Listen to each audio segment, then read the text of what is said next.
Welcome to Aneesh Thing, powered by Kotak Privy League Programme. On today's episode, I talk everything perfumes with Manan. Manan's a friend. He started Bombay Perfumery 6 years back, and his family has been in this space for about 45 years. I think overall, for me personally, perfumes are so important because smell is such an important sense. So let the conversation begin. Hey Manan, good to have you on the show. Thanks, man. Thanks, Aneesh, for having me. So before we get into perfumes and all about perfumes, tell me a little bit about yourself and your journey into the space. So, thanks, Aneesh, for having me on. And basically, I'm from Bombay, been here all my life. My family has been in the perfume industry, perfume trade for the last 45 years or so. My father started off with like sourcing essential oils, absolutes, like products which are like kind of native origin from India and like exporting them to European or US markets and things like that to perfume makers. So always been very entangled in this industry. Ever since we were young, we were like the lab was kind of our house, so we would have like samples of essential oils in our house. Some very expensive essential oils, they would be in our safe, which was quite like a funny thing. So yeah, always been in this industry and lucky to have started something in here. So myself, I studied in the US and then I moved to France. And I started a company in the south of France in a small city called Grasse, which is like the historical capital of perfumes. Okay. So it's like a very small town, and that's where modern perfumery was discovered. Some of the most famous perfumers in the world come from there.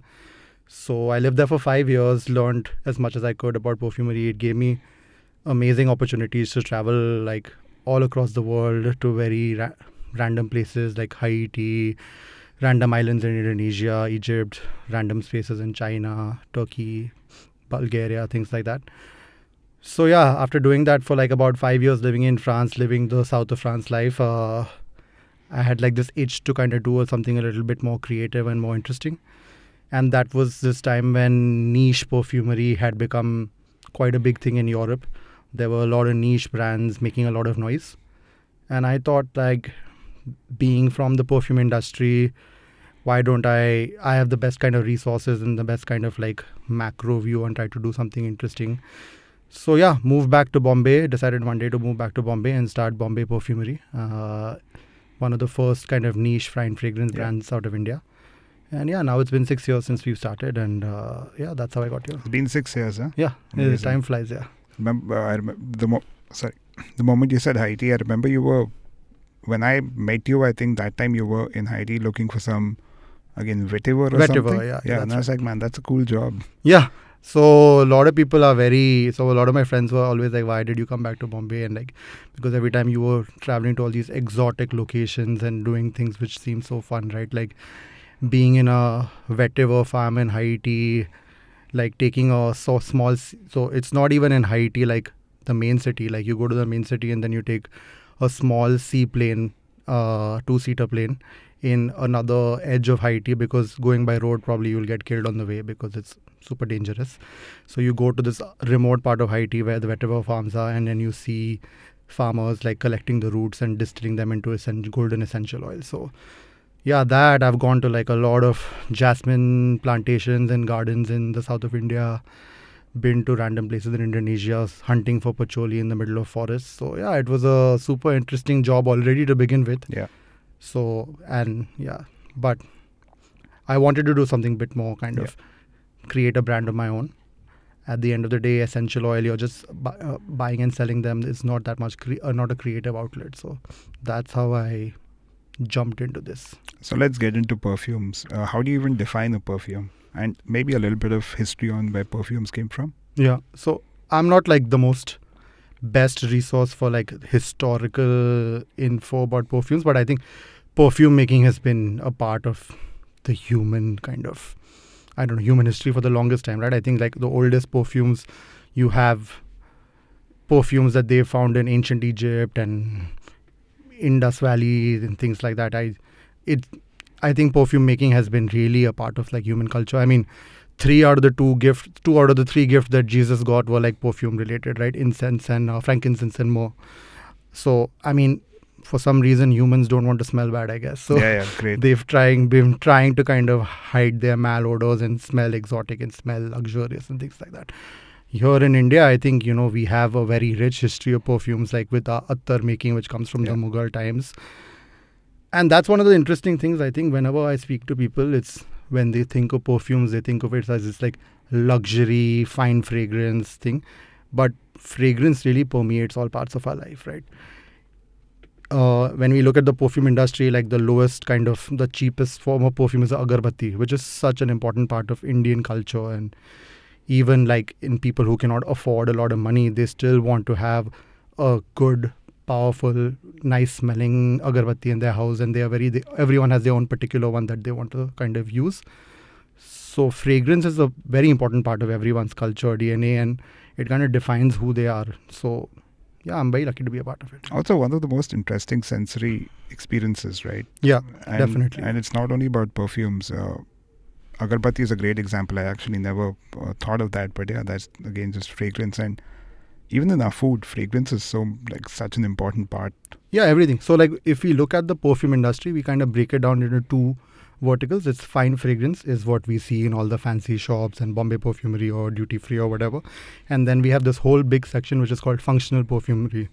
And it goes in everything, right? Any like your bathroom products, deodorant, soap, shampoo, anything. Like we have projects for our family firm where we are trying to fragrance malodors which are coming out of plastic manufacturing, like gas leaks. Whenever they use perfume to so that you can smell the gas so it leaks. So not so interesting for your audience probably, but in general, perfume smell is a big part of our lives. And perfumers love to say this, that smell is one of the only things which lets you transport yourself in time and space immediately. And I know a lot of people kind of disagree with that, because people say food will do that, or people say music does that. But it's definitely true, right? Sometimes you smell something and it suddenly transports you back to something a perfume your grandmother used to wear, or a holiday you took by the sea 10 years ago. Suddenly you get a little sea smell. So, it has a very strong sensory and a very strong impact on one's. In fact, even with, let's say, wine tasting or something, right? The smell is so important. You'll say, oh, this smells like my grandmom's closet, which I don't know how your grandmom's closet smelled, but you definitely can't taste it, but you remember the smell. Right. And I think I've seen a lot of these food things, experiments where they blindfold you, and you can still, because of how you smell the food, your taste kind of changes and things like that, if you can't see how it is. Cool. Let's get into fine perfumes, that side of things then. What is a fine perfume, and how do you even get to create one? So perfumes are high level made, kind of created or designed by perfumers. And in a very basic term, a perfume is just a mixture of various essential oils, some natural extracts, some aroma molecules, mixed together in a way which kind of makes it a complex, but also a linear, well-rounded olfactive journey, so to speak. So everyone has heard of essential oils and how they are made. And when you smell an essential oil, it is fairly complex in itself, that it has not just a single rosy character. It will have a little rosy, little metallic, or whatever it is. But where we take those essential oils and then we kind of amalgamate them together to make a fine fragrance, which is a very well-rounded. So it has multiple layers to it. So it's when we use it, you have a journey, right? When you smell it immediately, how you smells in the beginning is not how it smells in the end. And the kind of job of a perfumer is to make that olfactive journey interesting, but also for it to make sense. So it shouldn't be the start and the end aren't well balanced together.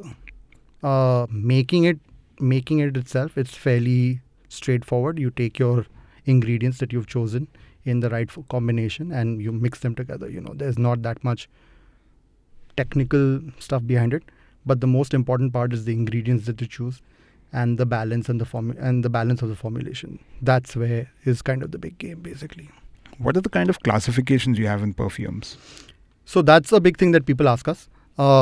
Whenever you go to a perfume shop or duty free, you'll see this thing called eau de parfum or eau de toilette, EDT. And a lot of people ask us, what's the difference? At a very high level, so to break it down, a perfume has two components. One is your fragrant fragrance compound, concentrate, what we call it. And then you use alcohol to dilute it. And the alcohol is what diffuses it into the environment. So when you wear it, it spreads to the person sitting next to you. It leaves a sillage, is what we call it, leaves a trail when you walk. So when a beautiful girl walks past you and the trail of a fragrance is left behind, that's what we call a sillage.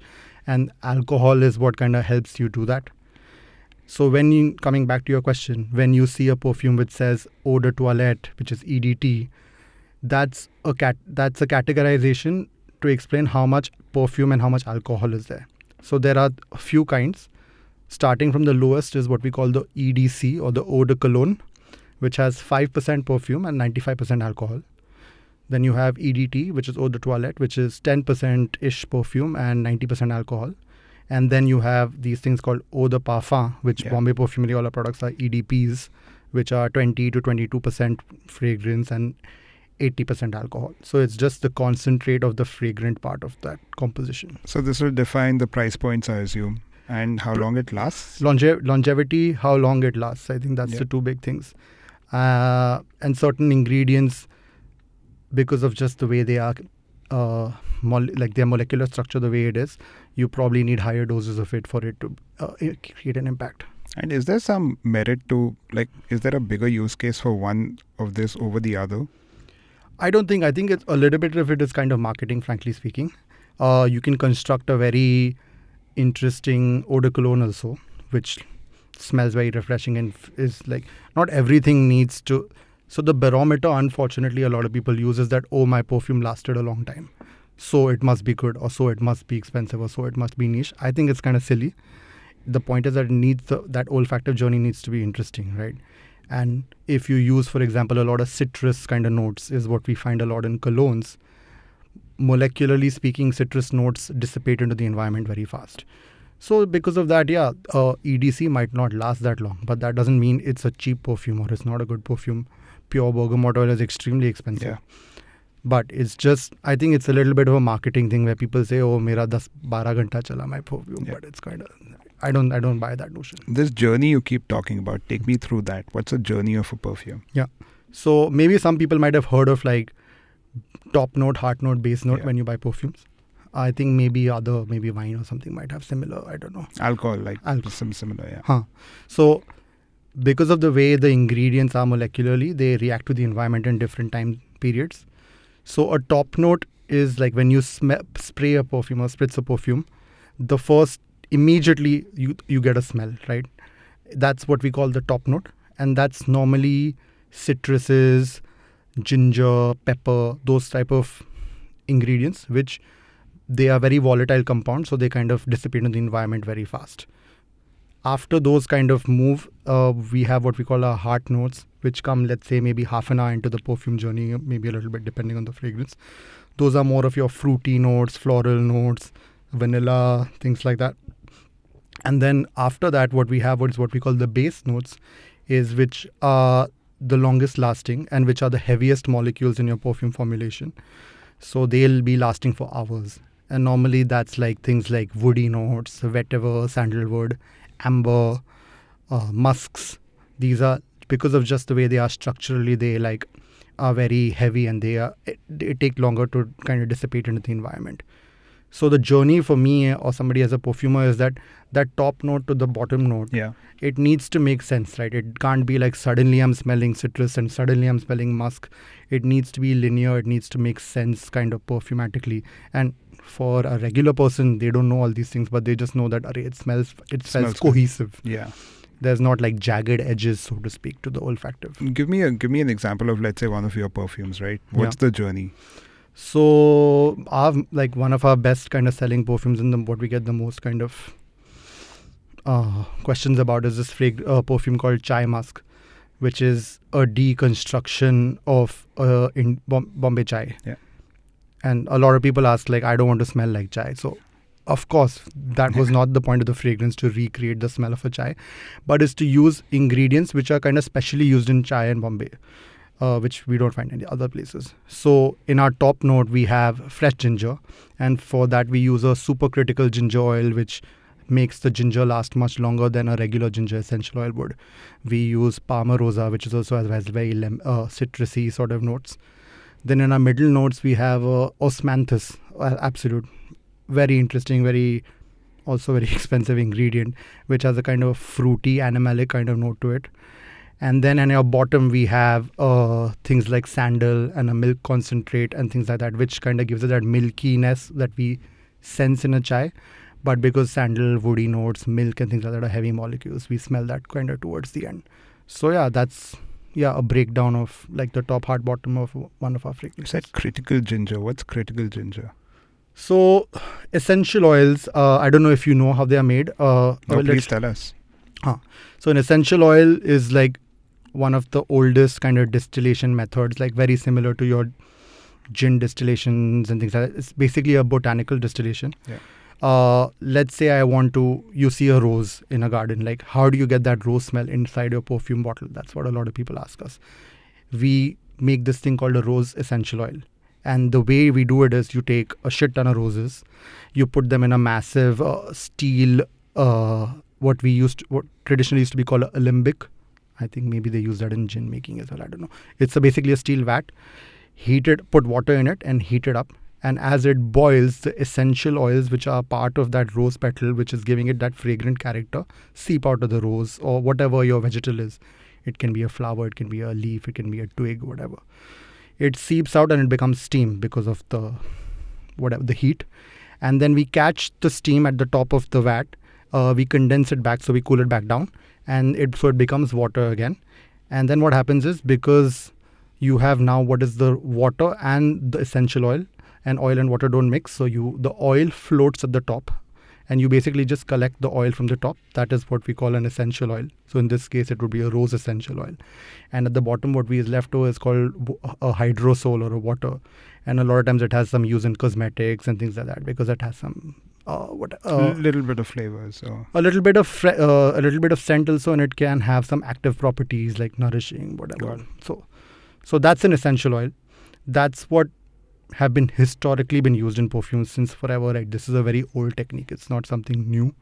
Probably like from the Egyptian day. I don't even know where it comes from.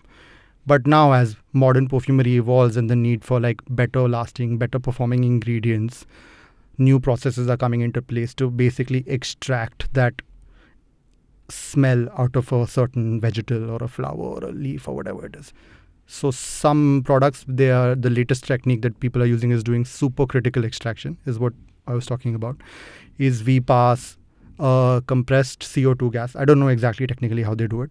So instead of using water to extract the smell, they are using supercritical carbon dioxide.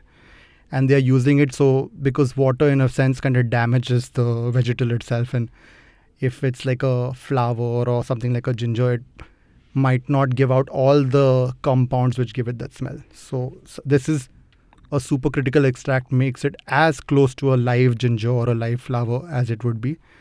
And we use that extract in our fragrance because that makes it last longer. So if I used a regular ginger oil, maybe it would last for 10-15 minutes, but because I'm using a supercritical extract, it lasts longer. And the CO2 extraction they use a lot for hops as well. Yeah, okay, so industry. I could see you nodding along, so I figured. Yeah. And when you say it's super expensive, how expensive are some of these? Like that other thing you mentioned that was super expensive in your perfume. Osmanthus. So just to give you an idea, and this shocks a lot of people when we say it, like rose oil is one of the most expensive natural ingredients that we use. Like a liter of rose oil, so regular 1 liter bottle, like how much do you think it costs? Like what is your ballpark guess? I know I'm going to be wrong about this, so I'll just take a wild guess, like 3 lakhs. 12 lakhs. Okay, great. That's because to make that 1 liter of rose, I need 3.5 tons of rose petals. Damn, 3.5 tons of rose petals are going to become a liter of essential oils. Because the yield is so low, it's like 0.00%. So you need, all those farmers need to collect all those rose petals, put it in a vat. And so rose oil, for example, is one of the most expensive. Another one which is very expensive, and you hear a lot about nowadays, is oud. Oud is the new hipster thing, I guess. Traditionally, a very ingredient very popular in the Middle East countries, very oriental note, very animalic, ambery, it's a very strong, potent smell. So this is quite an interesting ingredient. It comes all the way from Assam to Laos, Cambodia, Vietnam, Thailand, that kind of belt, which for some whatever reason it's conducive for that certain tree to go. It's a botanical species of a tree. You can't extract that tree just the way it is. After 20 years, some of those trees happen to develop a fungus, and to fight that fungus, the tree secretes a kind of gum which is extremely bad smelling. So it so happens that we have to find the trees which have secreted that resin to fight the fungus, and then you extract the essential oil or the natural extract out of that, which kind of basically smells like that. So it's coming from that resin that the tree is. So we are extracting that resin to get that what we call oud or agar woods. It's called, and super expensive. Like a good quality oud would be, I don't know, like even 30 lakhs a kg or something like that. Damn. A lot of it goes to the Middle East, where people, like especially rich households, they use it directly. It's almost like the more expensive it is, it's kind of like, like a marker, social marker and things like that. Oh, this guy's using pure pure oud from Assam, or this guy's using pure oud from Laos, and oud Hind and oud Suefi. There are like multiple variants. And super expensive, very hard to get a good quality of it. But that's another expensive one. That's interesting, 30 lakhs. The most expensive in perfumery is orris, an orris extract. It's traditionally made in Italy, where it's a root of the orris flower, like the purple orris flower. Catherine Medici's favorite fragrance, because it was super expensive, obviously. So you have to take the root of that orris flower, and they treat it for 5 years before then they can do a process to remove that essential oil extract, or what we call a butter, out of it. 1 kilo, 70,000 euros.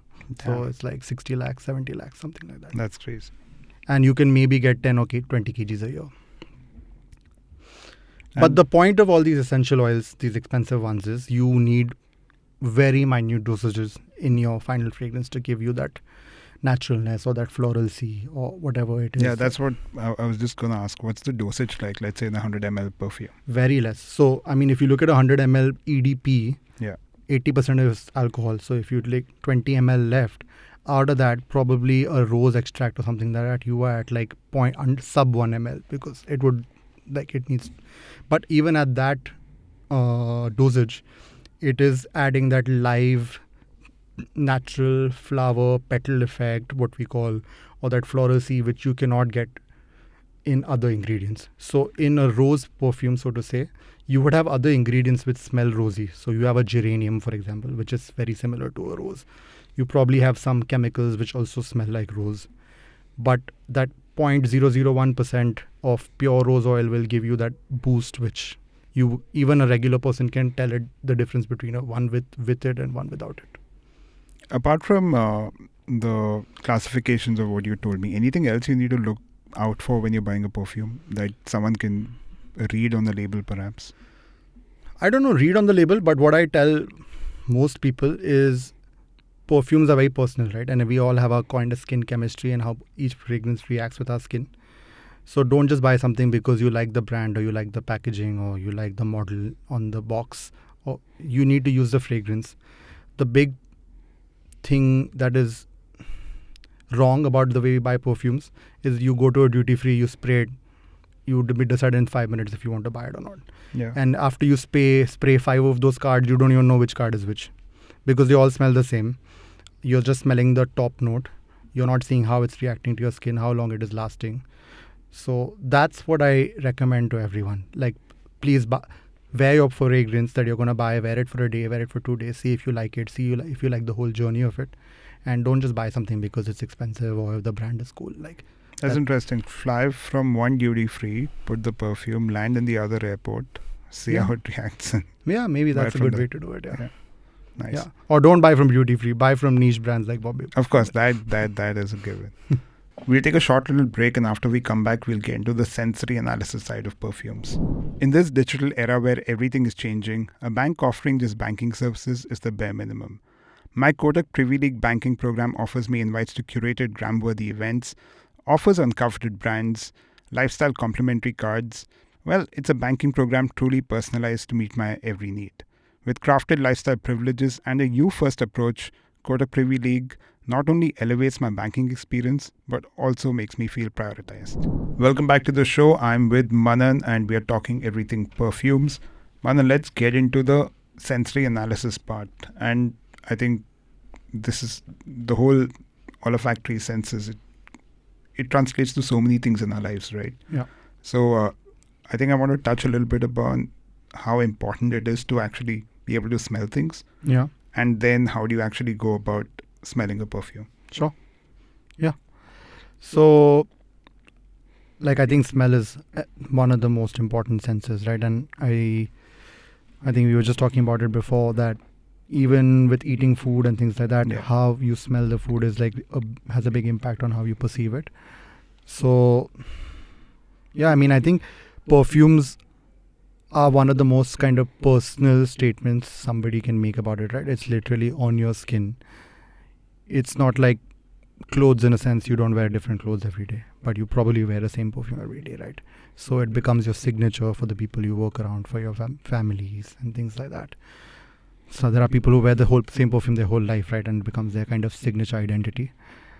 What you have in our homes, some people want their home to smell a certain way and when they come back from work and things like that. So I think it's a very important part of your personality. And that's one of the reasons that I launched Bombay Perfumery and why a lot of niche brands came onto the scene and they are doing really well is because nobody wants to smell like the next person, right? Nobody's going to remember you if you walk into an elevator and you smell like the next 3 other guys next to you.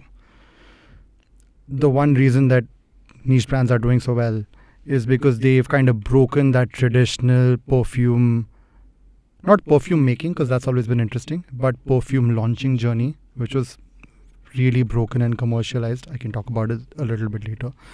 And they've broken olfactive boundaries and they've tried to do overdoses of ingredients which were somehow unacceptable in perfumery in the past. Or they've done mixed ingredients which were never thought to be would pair well together. What would be an example of that? So overdose is something in the past it was there were all these perfumers had these cardinal rules that a fragrance formulation cannot have more than 10-15% of patchouli, or you can't have a very famous one is floral fragrances are only for women and things like that. But niche perfumers have really broken that barrier, right? We have a perfume which is intentional overdose of patchouli, because we really like it as an ingredient and we want to make the fragrance around that ingredient. The patchouli is the champion of the ingredient, and in maybe 20-30 years ago, a fragrance like this people would be no, it smells too balmy, I don't think you can kind of launch this. What is patchouli exactly? So patchouli is an essential oil, comes from Indonesia. It's a leaf abundantly growing in Java, Sumatra, Sulawesi is where we source our patchouli, and our perfume is called Sulawesi, kind of a homage to the island that we source it from.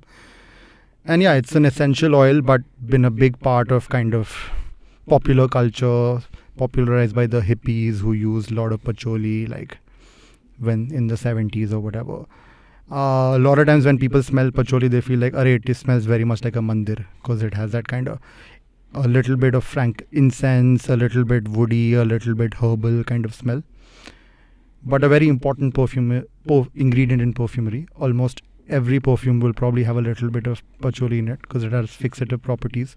It binds all the other ingredients well together. Yeah, one of my favorite ingredients. And yeah, I visit Indonesia quite often to source it every year. So that's why we wanted to do something special around it as well. I also think sensory analysis wise, right? And whoever's listening to this, you should really try this out. Take a pinch of cinnamon, and that cinnamon smell, it's super strong. Just close your nose with the other hand and put it on your tongue, and you can't smell it. Mm-hmm. And so much of everyday stuff that we do is actually because of our nose and the perfume around it, right? Whether it's food, wine, cigars, whiskeys. The smelling is such a big part of that. So Right. how do I go about analyzing a perfume? So I don't know if there's any right way to analyze a fragrance, and there is no. So perfume is a little bit different from other. I don't know, whatever you call them. Is a perfume is a little bit different in that it's not like I've analyzed this perfume to be better than another perfume. It's not like a coffee where this is a high scoring coffee or this is a high scoring perfume. It's very personal. So some very big perfumers say that, right? Like just because it's a big brand and it's an expensive perfume doesn't mean it's a well crafted perfume. Like to take an example, Sandal Mysore soap in India. I don't know if you've heard of it. Very famous. We all have heard of it. Yeah. Yeah. Like we get inquiries all the time on Instagram or Facebook, like, oh, do you from like Japan? Like some guy from Tokyo messaged me, Sandal Mysore is my favorite soap. Do you have a fragrance like that? And what is the cost of that? I don't know, $10. So because they are using pure sandalwood oil in that, which is making it as good as it is. But it's not an expensive fragrance formulation. So there is no way to like evaluate, to do an analysis that this is a good perfume or not. What I would say is like use something which is you find interesting, which you think works for you. Analysis, maybe like just try to smell the different facets of a fragrance. I think that's something that a lot of people don't do. You spray it, you smell it for 2 seconds, and you're done with it. Try to smell of your hand or wherever you spray it over the day and see like, oh, now I'm getting some woody character. Now I'm getting a little bit of patchouli. Lot of resources available online. Almost every fragrance that you buy commercially, the ingredients of it are available, the key ingredients of it rather are available online. So try to pick out those ingredients. You will be surprised yourself. Like you'll see a fragrance which has like, I don't know, like black pepper, for example, and you didn't smell it ever because you didn't see it. But the second you saw it and you smell your hand, you're like, oh yeah, I'm getting hints of it. So I think that's a cool, interesting way for people to discover facets in the perfume, because every perfume has at least 40 to 50 different ingredients. Yeah, that many, huh? Yeah. Minimum. I think in the past, like in the 60s, 70s, they used to put like 100 or 150 ingredients because it was a way for perfumers. There was like this perfumer arms race and they wanted to hide their formulation from the other. So they felt that if they add too many ingredients, it's harder for the other perfumers to copy them. Now we have technology to kind of do that anyway. Yeah. And formulas have become much more linear and simpler. So, but any fragrance will have at least 30 to 40 ingredients. So yeah, try to pick them out, see the ingredients online, and then whenever you're smelling, say, array, now I'm getting a little bit of watery note, or I'm getting a musky note, or I'm getting that berry note, or whatever it is. I think that's cool exercise to do. Pick out your favorite perfume or something you wear a lot. Yeah. Look up the ingredients and consciously try and analyze it over a few hours. Yeah, and I'm sure you would have not smelled half of those before. Yeah, that's interesting. Yeah. What about scent families? So yeah, and like kind of technically speaking, a perfumer has what we call like this fragrance wheel. So it is similar to your flavor wheel, which I think is quite famous. So you have all your basic families. So you have woody, citrus, green, floral, and ambery. And then you have the circle kind of gets like much more, I guess, narrower. Yeah. And then families are overlapping, or there are like families within families. So within your floral, you can have rosy, or you can have violet, or you can have things like that. So I think the basic families are your 5 or 6, like the ones that I just listed out. And yeah, I mean, then it's just a mix and match. Yeah. Also from a product standpoint, right? How is a brand, let's say your brand or other niche, smaller brands, how are they rather different from a bigger, more commercial brand? So the big thing that niche brands broke is the way perfumes are launched globally. When a large brand, like one of your big, well-known brands, when they launch a perfume, they are doing a global launch from Tokyo to Los Angeles. So they're putting tens of millions of dollars in their marketing and things like that. And they launch maybe a few a year. So they do very wide consumer testing. And the wider consumer test gets, the most kind of, it kind of reverts to mean reversion or baseline and things like that, right? So that's why when you go to a duty free, 90% of the brands, you smell them, you spray them, they all smell the exact same. They're playing it safe, right? Yeah, they're playing it safe. They are not trying to do anything interesting. It's kind of following this general pattern of what is doing well. And when you average it out over like thousands of consumer tests, it ends up being something what is already there in the market. So niche brands kind of broke that cycle, and they were like, no, we're going to launch what we find interesting. We're going to work with as many natural ingredients which we can, which is a big difference from your commercial brands. And B, we are going to like break olfactive tradition, like by doing these things like overdoses, putting ingredients together which don't work. And I think that's why like they are doing so well, because they stand out. The point, at least for us, and I think a lot of niche brands do this, is they want to make something which people is memorable, right? And it's distinctive. Like you might smell a Bombay Perfumery fragrance or any other niche brand fragrance and be like, what is this? I would never wear this. But you remember it. And fragrance is something which kind of gets stuck in your mind somehow. So you're like, we want to make something which people remember, as opposed to if you spray a perfume at duty free, you don't even remember the name of it after 10 days. So like simple things, right? There were always these floral fragrances. They've been around forever. And one of our perfumers, she did this thing where she put a salty sea salt note in it. People hated it, but it was like kind of stuck in their mind, right? It's like this grain of salt stuck in your brain almost, that this salty smell is coming in this. So things like that, I think, which niche brands do, which stand out, and like people appreciate that, right? They want to be bold or be kind of like try things which are not out there. Well, since we've said the word niche so many times, tell me one niche thing you've invested in. Investment would entail getting a return. I guess something that I've been doing like for the last year is investing in some NFTs. Most of them have gone to zero, so don't recommend it, guys. Don't buy NFTs. I bought this NFT which my friends thought I was crazy for. This I bought a bunch of them.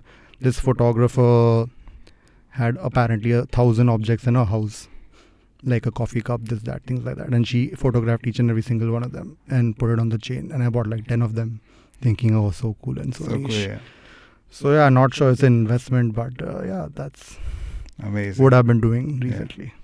Well, thank you so much for being on the show. Yeah, thanks Aneesh for having me. And thanks to the team here.